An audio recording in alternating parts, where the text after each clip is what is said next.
Today we're going to locate your default password on your MFCJ5855DW.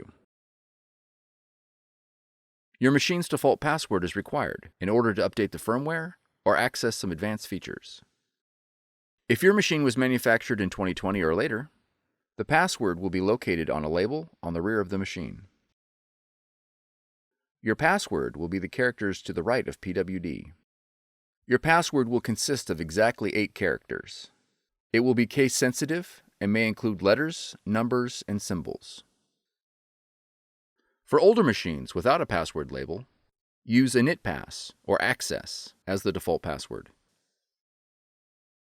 When prompted, enter the default password into the password field. If your password is not accepted, contact your system administrator and ensure that the password has not been changed. For more tutorials, FAQs, and videos, visit us at www.brother-usa.com. If you found this video helpful, be sure to subscribe. Thank you for choosing Brother.